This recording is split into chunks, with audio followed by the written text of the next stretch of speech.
Today I'll be discussing nanotechnology for regenerative medicine and tissue engineering.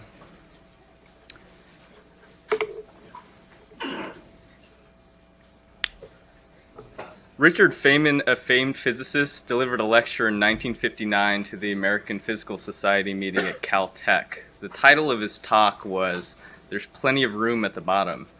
He used his opening remarks to describe this scenario where you'd fit the entire Encyclopedia Britannica, and I realize there's some people in the audience that don't know what the encyclopedia is. It's like a large collection of books which occupied several bookshelves containing information about everything. But he described being able to fit the entire text onto the head of a pin.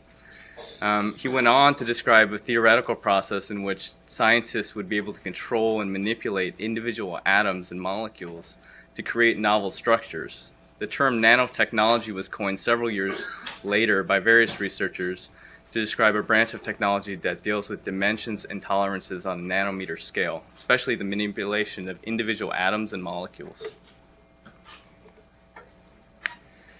So just to give you some perspective, we all know how small a millimeter is. Well, a nanometer is about 100,000 times smaller than that. 1 nanometer is about the size of 6 carbon atoms linked together. Carbon nanotubes, which we'll be discussing later in this presentation, measure anywhere from 3 to 30 nanometers. Microtubules and ribosomes contained in cells measure about 25 nanometers. Viruses measure about 75 to 100. Finally, nanoparticles, which we'll also be discussing here soon, measure about 100 nanometers. And the layers of a semiconductor wafer measure about 90. The most striking phenomenon here that we're discussing is not how small things are, but rather this idea that different configurations of the same atom can yield very different properties. Take, for example, carbon.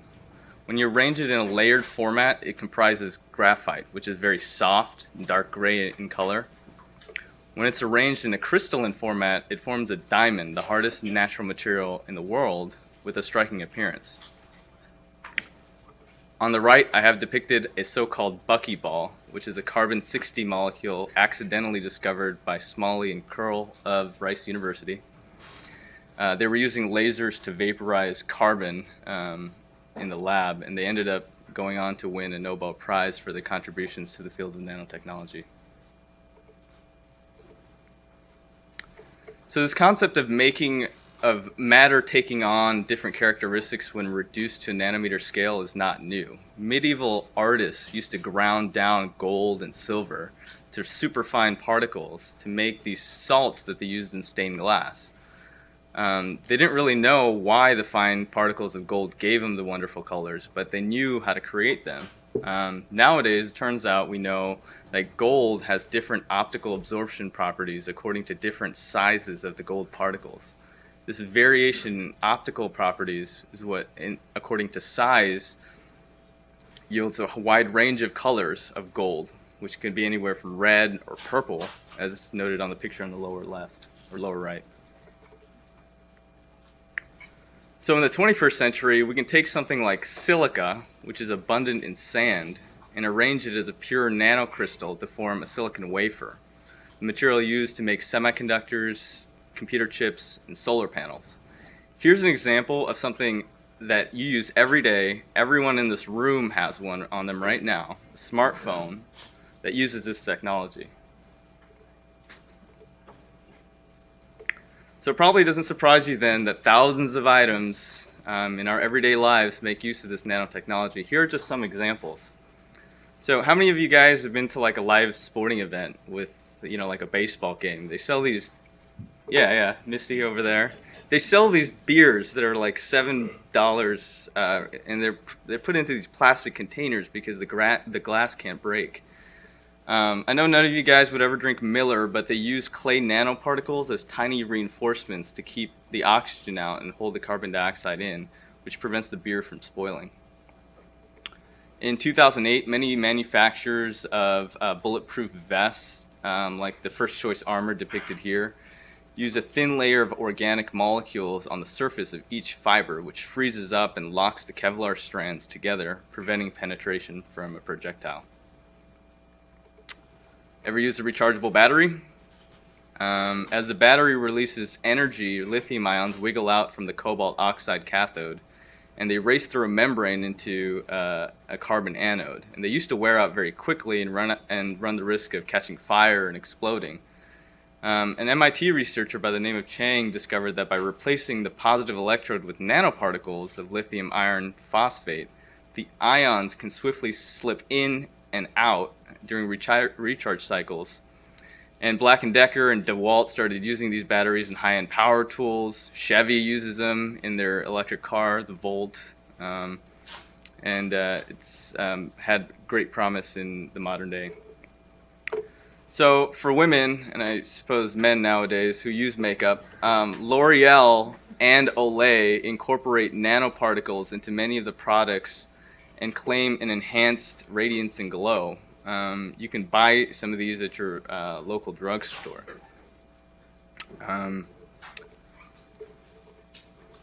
So this next one you can buy at your local automotive store. It's a rub-on scratch remover or filler. So like if you ever like scratch your car, it goes on clear and it fills in the space with tiny nanometer bits of carnauba wax. It's a palm tree wax. It's made by Eagle 1 and goes on clear and fills the tiniest of flaws. It also adheres really well to paint, so it does a good job. Lots of sunscreens utilize zinc to block out UV radiation. Nowadays, some are even using zinc oxide nanoparticles when they claim that they penetrate skin better and last a bit longer. Nivea makes an entire line of these products. You can also get these at your local Walgreens.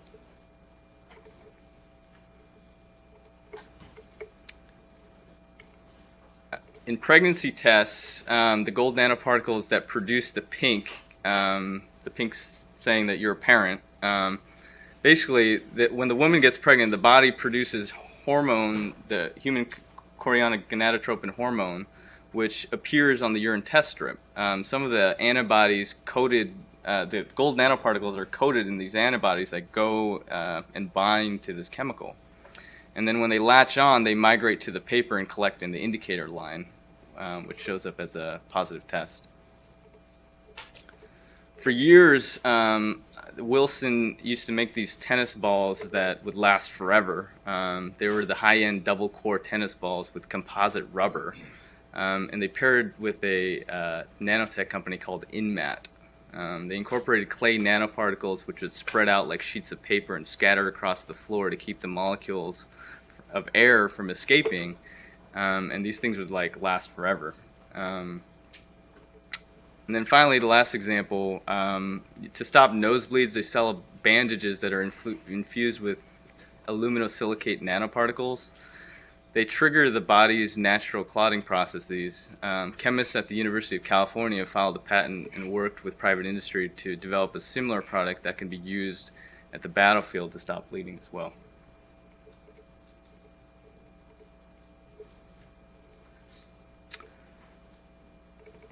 So in the early to mid 2000s, pop culture began really picking up on this. I remember I was a freshman in college and we used to get these magazines in the dorms and the library. And within the same month, I encountered two major magazine covers which discussed this coming of this new technology, discussing nanotechnology.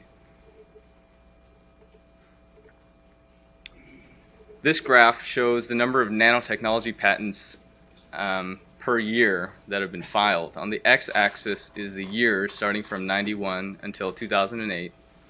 On the y-axis is the number of patent applications. If you look back at 1991, there were only 224 patents filed which made mention of nanotechnology. This number stayed about the same through the 90s, and late 2000s the number approached 13,000. Just keep in mind, these are just patents, so the actual number of original research papers written on this topic is several times more than this, but I think you get the idea. So notice around 2000 and 2001, there seems to be an inflection point. This correlates to a very large investment by the federal government in research, which led to the creation of the National Nanotechnology Initiative. The National Nanotechnology Initiative spawned the creation of many local and regional projects, collaborations, and collectives in the field of nanoscience around the country. It has been the strongest influence on catapulting the field into the 21st century. It's basically brought it to front and center and has made it a funding priority to solve many of the different types of challenges we have. Federal organizations with the largest investments are Department of Energy, that's in blue, Department of Health and Human Services, including the NIH depicted in red, the National Science Foundation in green, the Department of Defense in purple, and in teal, the National Institutes of Standard and Technology, which conducts fundamental research and development of measurement of fabrication tools, analytic methodologies, metrology, standards for nanotechnology, really. Other agencies worth mentioning: Department of Homeland Security, the FDA, the EPA, Department of Agriculture, and NASA, with investments totaling $21 billion. We used to joke around that you could basically get any project funded if you had the word nano in the title. Today we're going to be talking mainly about nanomedicine, but I wanted to present this to you just so you get a sense of how wide the impact of nanotechnology has really been on our society, on different sectors. Which brings me to the focus of our discussion today. Today I'm going to just cover the basics. I'm going to offer an overview of nanoparticles, nanotubules, and nanosurfaces and how they relate to our practices today. So this story begins at the University of Missouri. It's where I attended medical school. Kansas City's medical campus houses one of the world's premier nanoparticle drug delivery labs. Who knew? And it's headed by a noted PI, Dr. Ashim Mitra. I was fortunate to have spent several years in his lab, which is where my interest started and grew. I first began working on nanoparticles, and he would custom design PLGA nanoparticles containing active drug to deliver to specific tissues around the body. The process of nanoparticle drug encapsulation is now well described. So clockwise from the top, first step, you combine polylactoglycolic acid with a copolymer and acetone. This mixture is then sonicated with a probe, then the active drug is added with some additional polyethylene glycol. This mixture undergoes a series of heating and cooling cycles, which actually creates the nanoparticles, which are then transferred to a centrifuge tube. The residue is isolated and further treated to yield drug-encapsulated nanoparticles. And here's what they look like in electron microscopy.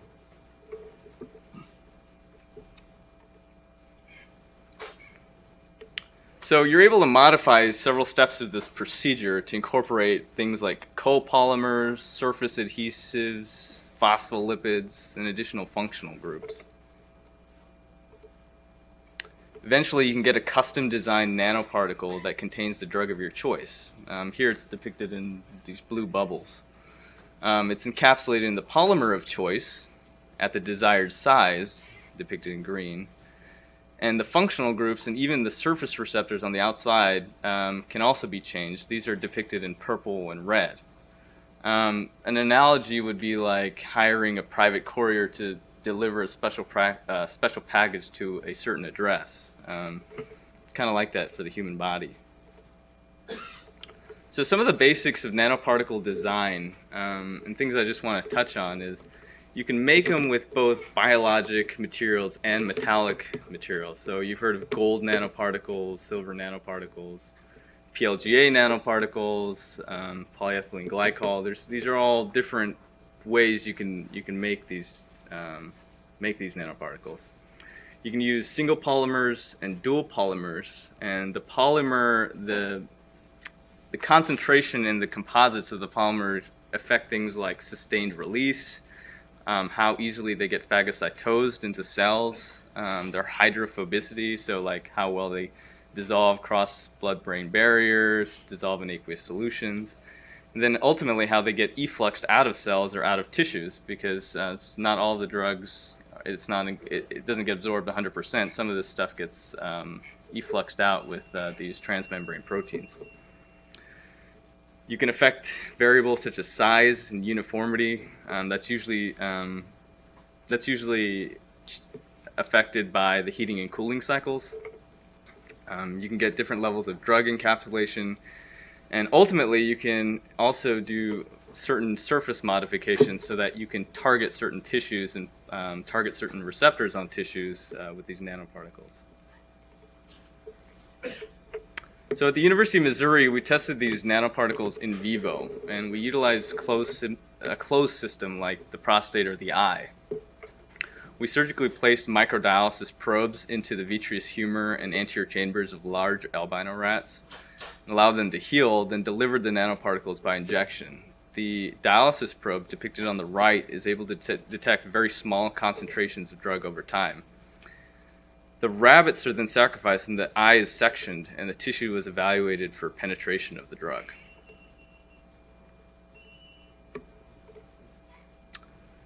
This is from a recent paper from the lab. Avastin, as you know, is a VEGF inhibitor, vascular endothelial growth factor inhibitor, that's used to treat things like age-related macular degeneration and actually also certain forms of cancers. Here, Lucentis, which is basically the Fab fragment of the anti-VEGF antibody, is also used to treat AMD. It was packaged into PLGA nanoparticles, which allowed for sustained release of the protein for up to 45 days.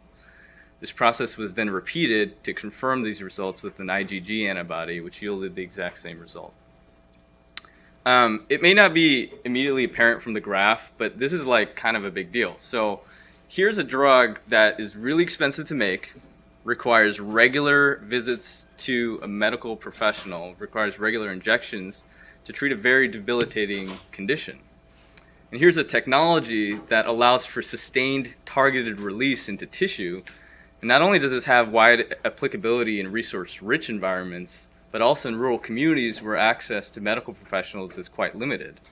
This would allow people to obtain treatment that wouldn't otherwise be an option for them. And for years, people have been talking about bioavailability of drugs. The comment we often hear is that we piss away more vitamins and drugs than what's truly active in us and making a difference in our bodies. That's because the active agents are usually cleared by the system prior to even reaching the target tissue. The other major problem is toxicity of non-targeted tissue, the innocent bystanders, if you will. This has been a major challenge for chemotherapy, for example, is targeting the tissues which are actually diseased and leaving the normal tissues alone. So this area of research is huge. It produces thousands of papers. There are entire journals dedicated to nanoparticle research. Here I've included just some interesting cross-section of cases from recent years. The results, so we can just look at the left, or yes, the list. They're using PLGA nanoparticles for the oral delivery of insulin. They encase the insulins in nanoparticles and deliver them orally, and they're able to reach or reduce serum glucose levels for a period of 24 hours. Nanoparticle-mediated brain drug delivery, overcoming the blood-brain barrier to treat neurodegenerative diseases, self-explanatory. Halting hemorrhage with self-propelling particles and local drug delivery. Here they placed thrombin and TXA into nanoparticles, which can go to the site of bleeding and hemorrhage in the rat model. You have effects of titanium oxide nanoparticles on nutrition metaboli in the silkworm body fat. I don't know if Dr. Ali is still here, but these titanium oxide nanoparticles activate favorable metabolic pathways in the fat cells and have quite a bit of promise. Here are some additional papers specifically discussing nanoparticles as they relate to oncology. They fall into three broad categories with some overlap. The first is cell-targeted therapy, and I sort of discussed that earlier. The second is site-targeted thermoablation. So radiation oncologists are using nanoparticles for targeted therapy by heating them up and treating them with lasers to destroy cancer cells once they reach the target. And the third is diagnostics and surveillance using metallic nanoparticles. This is more sensitive and specific than PET scans for determining tumor staging as well as surveillance for recurrence. I also don't want to give it away now, but later we're going to discuss some DNA-based therapeutics that are also tackling this problem. So the first paper here talks about a nanoparticle which can target the HER2/neu overexpression and CD44 overexpression in human gastric cancer. The second paper is a nanoparticle that is activated not by the cell receptors, but actually the messenger RNA created by cancer cell lines. The third paper here discusses ways to initiate chemophototherapy of a cancer. Once these nanoparticles reach the site of cancer, they heat them up with infrared rays. The second to last paper, talking about radio frequency coupling, is very similar. It heats up the gold nanoparticles next to the cancer. This is actually done at UC Davis a few years ago. And Biocode is a company that makes these gold nanobeacons, which is a real nice fancy name, but they detect fusion transcripts which are causing chronic myeloid leukemia, which is pretty interesting because this is something that is maybe present throughout the body. So I'm going to shift gears a little bit. I think that's enough talk on nanoparticles for today. I'm going to talk about nanotubules. Here's an illustration of a carbon nanotubule, single-walled on the left, multi-walled on the right. Essentially, they're comprised of a rolled-up lattice network.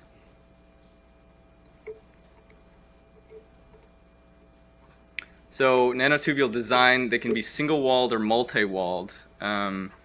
Their diameter can be different, and these have to do with the tightness of the carbon-to-carbon bond. So keep in mind this is a lattice, so anytime the diameter is smaller, the distance between each carbon atom is also smaller. The orientation of these tubules can be straight or sort of haphazard, if you will. The length, and then during the process of synthesis, there can be a lot of contaminants in these nanotubules. So for years, researchers were tormented over how to create uniform single-walled carbon nanotubules, which are way more useful than the multi-walled tubules. I'm not going to talk about that today. In order to create single-walled nanotubules, scientists had to first figure out a way to create a support structure that could potentiate the creation of these tubules in a uniform diameter. For a while, researchers played with things like quantum dots, various catalyst support systems, and eventually, here's one of the most successful methods devised by Dye in 2001. On the upper left are lithographically etched silicon pillars, which provide the catalyst support for the vertical growth phase by vapor deposition depicted on the right. This setup yields dense forests of uniform carbon nanotubules depicted on the lower left, which can be harvested and used for a variety of purposes after they're characterized. I first learned about nanotubules during my postgraduate coursework at Oxford. Some of you know I spent some time at Begbroke Science Park, which is situated just outside the city of Oxfordshire and houses a renowned nanomaterials facility. Here's a little map. And when you get there, it's kind of like a strange juxtaposition. As you're driving up, all you see are all these farms all around you, and then you arrive and there's this massive complex, and it houses both state-of-the-art research buildings as well as these like nice little rural farmhouses which have the offices and conference rooms. The compound utilizes more power from the electrical grid than the entire rest of the town combined. I come to find out that that's because they house very specific instrumentation used to characterize nanostructures. So Oxford has sort of developed a strong reputation in the industry for identifying impurities and defects in commercially available nanotubules. For example, the kind made by companies such as 3M. This is a big deal because they're the same nanotubules being used in manufacturing and research labs around the world. We found that batch to batch, there are a whole host of imperfections that can produce study errors and malfunctioning in devices. During my time there, we were able to learn about and operate various lasers, spectroscopy devices, and electron microscopes to develop novel algorithms for the characterization of single-walled nanotubules. So I'm not going to go into grave detail here because I think it's probably beyond the scope of this discussion, but in general, we employ two broad strategies to characterize nanostructures, spectroscopy and microscopy. Spectroscopy involves directing a certain wavelength of electromagnetic energy towards a material, then capturing the scatter and emittance to create a molecular fingerprint. For example, single-walled nanotubules have different profiles than multi-walled nanotubules. And then within the realm of single-walled nanotubules exist structures of various diameters, the length and orientation of the carbon-carbon bonds differ, and we can evaluate all these with these methods. These methods are great for picking up imperfections and defects in the lattice structure. They're great for evaluating the diameter and electron hybridization of carbon nanostructures, and they're good at identifying contaminants left over from the synthesis process. All of these imperfections will display as variations in the spectroscopy profile, which can then be compared to an index of known chemical signatures. Different types of spectroscopy can be used. There's X-ray spectroscopy, Raman spec, ultraviolet, infrared. They've all been described. Microscopy is a little bit easier to understand. We have scanning and transition electron microscopes, which create images based on electron scatter. These images can be evaluated to determine information such as a uniform distribution of carbon nanotubes and the distance between them, the length, the diameter, the linearity. It's also good for diagnosing larger defects in the lattice structure. So why is all this important? Why is it important to have pure, perfect, single-walled nanotubules? Well, it turns out that these nanotubules have proprietary characteristics such as color, orientation, and conductivity, which are highly sensitive to very small changes in the environment. So things like pH, electrolytes, metabolites, proteins, glucose, drugs, all of these things, when they come into contact with the nanotubules, can cause these characteristics to change. If you pair that with a sensor that can detect these changes and a reader, what you have is a nanobiosensor. Here's an example of just that. This is an array of single-walled nanotubules with exposed tips that interact with ions in solution. This is then fed back to a sensor that's able to detect changes in conductivity. So again, you may be wondering, why is this important? Well, consider this design for like a smart catheter. You know, we're in the ICUs and we get maybe Q daily labs or BID labs.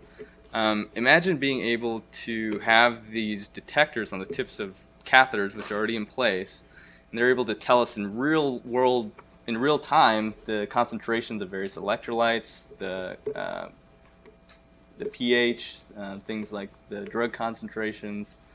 You know, we're obviously very sensitive to what we give in terms of fluid boluses. We want to avoid things such as hyperchloremic metabolic acidosis with a large amount of normal saline. These things can be fed back. The information can be fed back to a infusion pump, which then processes this information, which is sent up to a cloud, and essentially you have this auto-regulation of infusion, which would be great, actually. So carbon nanotubules are great, but there are also other polymers that can arrange into tube-like structures. There's nerve conduits and extracellular matrices that are made of PLGA and collagen. So depicted here, basic anatomy of the nerve. There's an epineurium surrounding it with nerve bundles organized into fascicles surrounded by a perineurium. Then finally, the individual nerve fibers are surrounded by endoneurium channels. In nerve injury, if the channel to the distal target is preserved, then the axon may be able to recover and regrow. If the conduit is severed, however, this process occurs in a pretty haphazard fashion. The ideal nerve conduit needs to have properties like biocompatibility, biodegradability, flexibility, high porosity, compliance, neuroinductivity, neuroconductivity, and appropriate surface and mechanical properties as well. Here's a list of commonly available nerve conduits. Some of the plastic surgeons and hand surgeons in the audience will probably be most familiar with these. Some of these employ permeable, flexible, degradable collagen elements, but these nerve conduits aren't really that good. And here's why. Normally, the collagen and PLGA contained in these conduits are arranged in a haphazard fashion, and the correct ratio of PLGA, collagen, and fibrin is not used. Wang in 2011 discovered that the optimal nanofibrous scaffold contains 50% PLGA, 25% silk, and 25% collagen. Lee in 2012 found that the PLGA, that this composite graft can bridge defects up to 10 millimeters in size in the nerves of rats. And in 2014, Mew published in Nanomedicine, he described the electrospinning method of fabrication that can control the thickness, diameter, and porosity of these fibers. And it's a simple manufacturing setup. So think back to the diagram of the peripheral nerve, where the endoneurium channels are formed in these parallel tracks. This is what this resembles. And electrospinning allows these fibers to grow along an electrical current and grow in parallel and uniform shape and size. Dynas in 2015 added to this and functionalized these conduits with nerve growth factor and ciliary neurotrophic factor, which further enhance peripheral nerve regeneration. Here's some of the results. This is taken from that second to last paper. On the top row are fibers which are arranged in a haphazard fashion. The bottom row depicts electrospun nanofibers grown in an electrical field, all uniform in diameter and orientation. On the right are the corresponding confocal micrographs, or the neurons after 5 hours in culture. And you can see that the cytoskeleton alignment is present in the aligned fiber scaffold group, but not in the randomly oriented scaffold.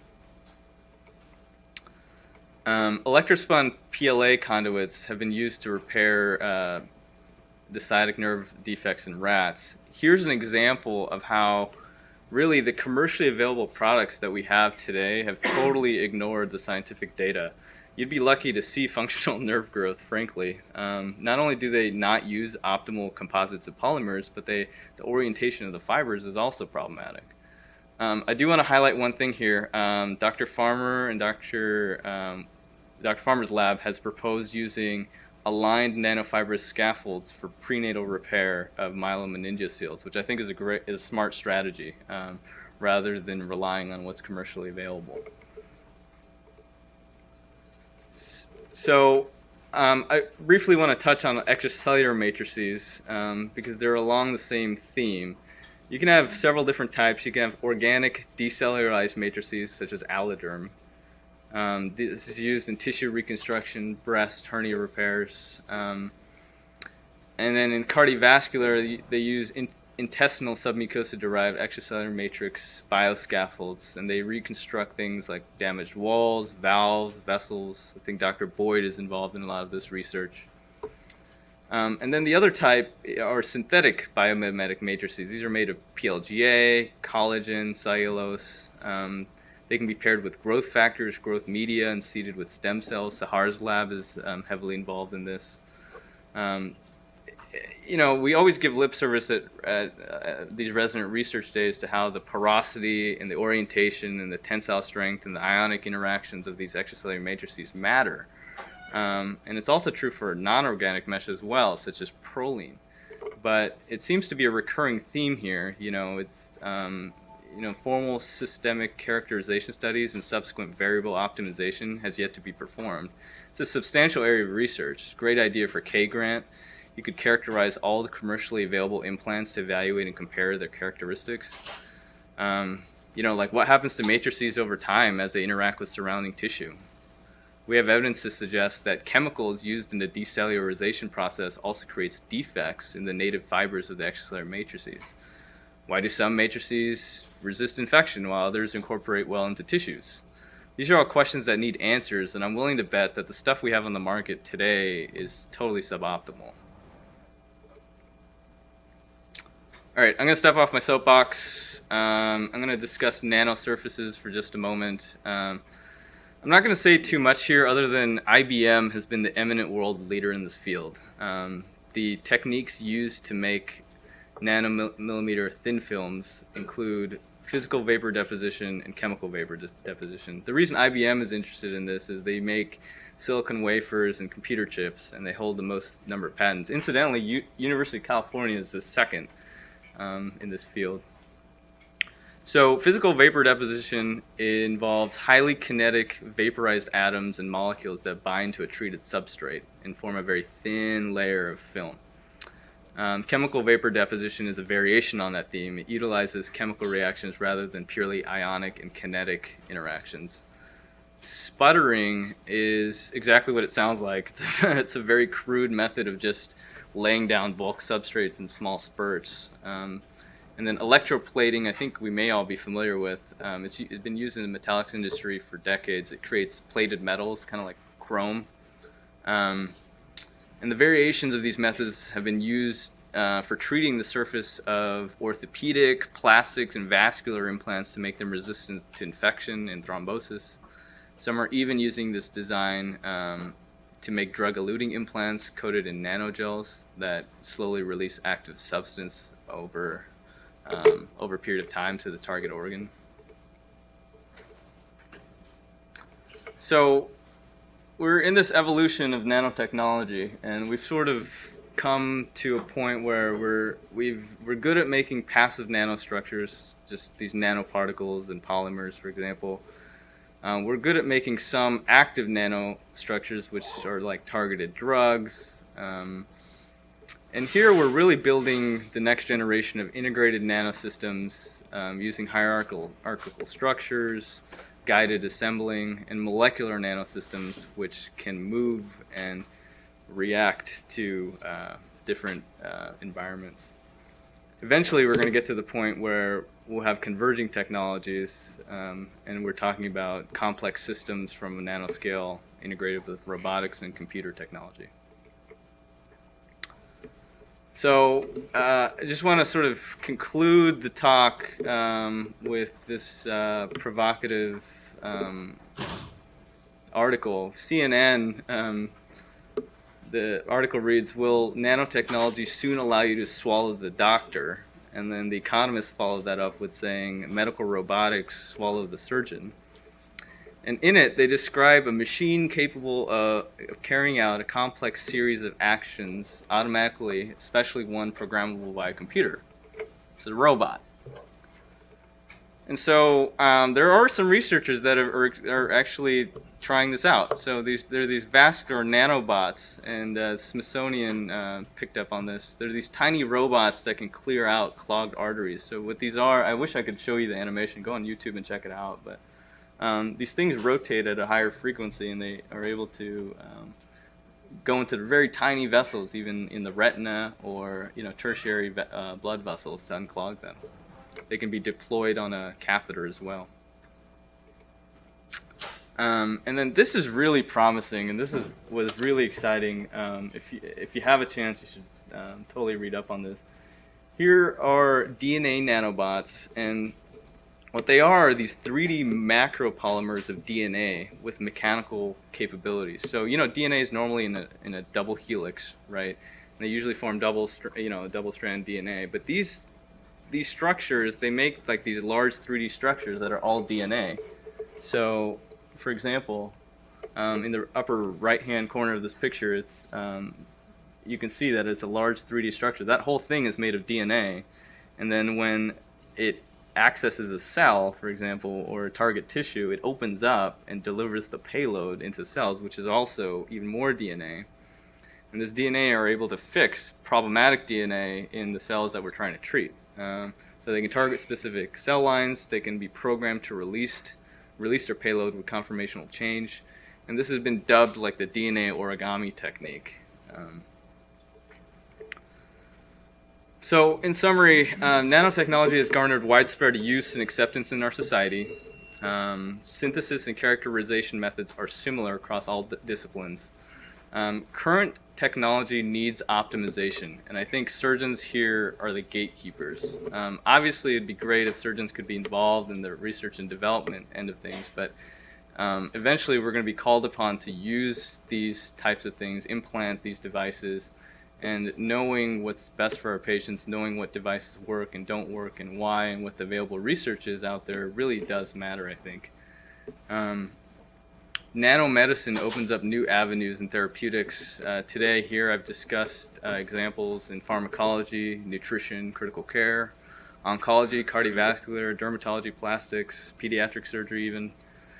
And I think, the people in the public are looking for novel and cutting-edge solutions to problems that other institutions aren't capable of fixing. UC Davis is uniquely positioned to become a leader in this field. Take questions.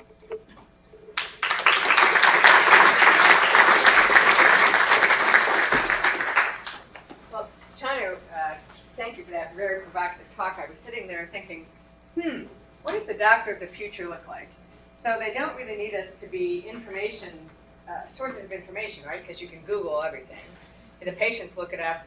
We had this experience in the pediatric surgery office yesterday where we were not exactly sure about something, so we looked it up on all the usual sources, up to date and Google, and then went out and talked to the patients, and they had looked it up on the same stuff too.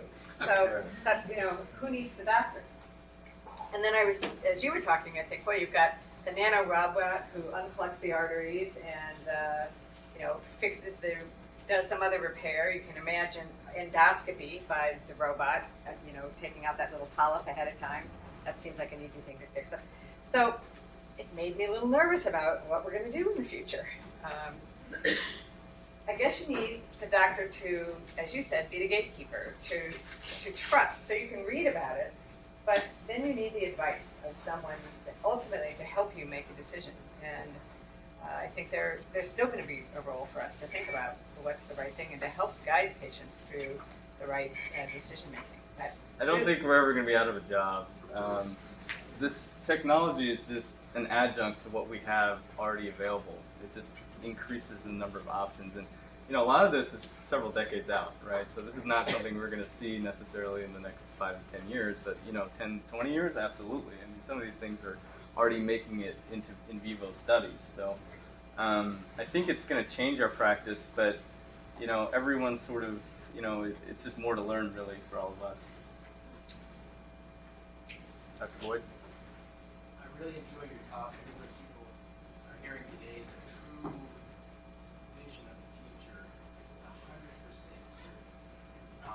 Nanoparticles, nanorobotics, and nanotechnology is disruptive technology for sure, and we're seeing it in our lifetime. And one of the gauges that I've come to learn to use about where the future is going is what DARPA guys that brought us the internet. DARPA has been working on something called electrical prescriptions, and that is nanomodulation, implantation of nano devices for essentially that sense what the body is doing, and then stimulate, and actually stimulate healing, so sensing and promoting healing. So DARPA is on it. I guarantee that there's going to be something to it.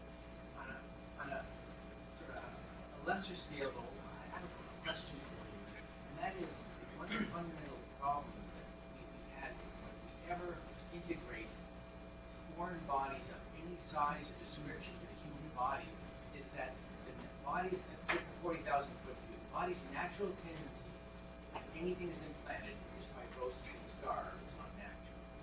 Any material. So how do you think that nanotechnology or nanoparticles are going to step around this natural body tendency that we've developed to create fibrosis and scar, to wall off foreign bodies and to prevent true integration? So I can discuss that actually. So they used to do these studies where they just injected nanoparticles into lungs of these rats to create fibrosis, like you said. And in that context, it's recognized as a foreign object, right? In another context, for example, like when we're talking about nanoparticle drug delivery, like the PLGA nanoparticles that are delivered into the eye, normally these active drugs are effluxed out of cells because cells have these major reflex proteins that recognize these drugs as being foreign, so they reflex it out of cells. Well, these types of nanoparticles are able to prevent that from happening. So the body actually recognizes it as not foreign. And you're able to modify, and that's the entire promise of this technology, is that you're able to modify every different variable. So to create the exact molecule that you want that resembles living human tissue, so that the body doesn't have those types of reactions. And so that's actually the promise of where we're going with all Truly this. biomimicry. Right, yeah. So just one of the things that we've been involved with Berkeley doing is trying to use nanotubing. Again, this is a simpler scale. This is, as you say, these nanoparticles that nanotubes have very different properties. We're trying to find nanotubules with conductive properties. Now we know that we can get nanotubules that have much better conductive capacity than copper and so forth. And get very fine. So imagine a patient that had conductive problem in their heart, being able to replace that with very fine fibers. You can eliminate the use of pacemakers by placing it from one place to the other. If you had a block. So there's a lot of very exciting things that are happening right now. Thank you very much. I think your reference to the internet and how that changed everything we do is really a great one in terms of the Star Trek of the future. I think medicine will happen. Dr. Elliott? I think Star Trek is actually very appropriate. That's what the one I was thinking of. I think so. When you look at this, the part where maybe the physician has to be involved would be the decision making. Right? And I couldn't help but wonder from the parallel technologies that are occurring is artificial intelligence, right? So if you think about it, you go in and take out the clock, but leave the endothelial cells behind, and this and this and this. As an example, where is the current status of the marriage of those two things, and where do you think it needs to be in order for us to sort of, deploy this? As an example, I probably don't like the atherosclerosis that I probably have, but I'm sort of partial to my endothelial cells. I think you hit it on the point. So that one slide I had of integrative technologies, that's sort of where we're headed. So we've got a lot of this information, but it's not systematically available for algorithms, for a computer, for example, to make a decision for us. So eventually, when more and more of this is happening and we're able to collect the data, things like computers will help in decision making as to what would be the correct course of action, what would be the correct therapy, for example. I gave an example of the smart catheter, for example. That's an example of maybe how big data in the cloud could help with this sort of decision making on individual patients. I think you're absolutely correct. This is sort of heading that way, and we're probably 5 to 10 years out from those things actually happening. We're still sort of in the phase of creating these technologies for human use. It seems like the next step might be that you get the precision medicine feedback, and then you deploy the series, should I remove this plot, and then kind of because you get that feedback, right? But it seems like maybe the ultimate goal, if we're really looking well into the future, is that the data feedback and the action are all automated, right? I mean, that's the holy grail, right? Mm-hmm. Yeah, so the ICU, the automated ICU, you've got a smart sensor in real time, reading everything. The computer sort of tells you how much fluid you need to give, and